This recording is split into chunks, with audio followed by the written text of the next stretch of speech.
With just days to go before default, you may be wondering, what's happening with the debt ceiling?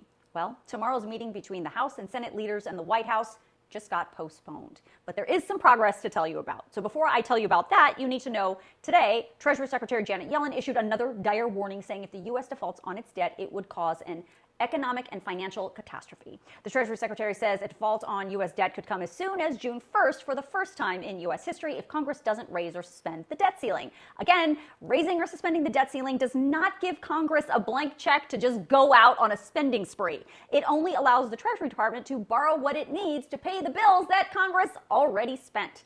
So many of you are still unclear about what a debt default actually means for you and me. It's important to know a debt default is not a government shutdown. It's way worse. I just posted another video about the consequences. It's posted right after this one on my feed.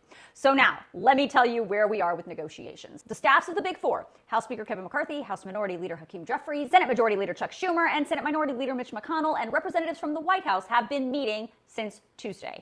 Believe it or not, there may be a small little window cracking open for a possibility of a deal.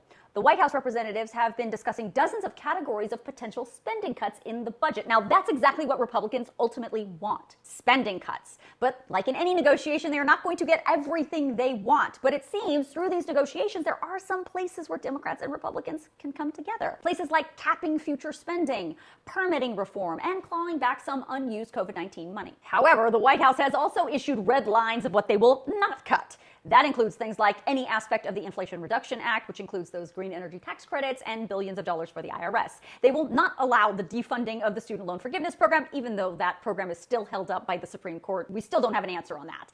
And they will not allow any cuts to Medicaid or SNAP benefits. The four leaders were supposed to be meeting with the president tomorrow to check in on the progress of the negotiations. But just moments ago, that meeting was postponed. Now, that may not be a bad thing. Reportedly, the meeting was postponed to give the staffs more time to negotiate, so when the four leaders meet with the president next time, there's actually some real deal points to negotiate.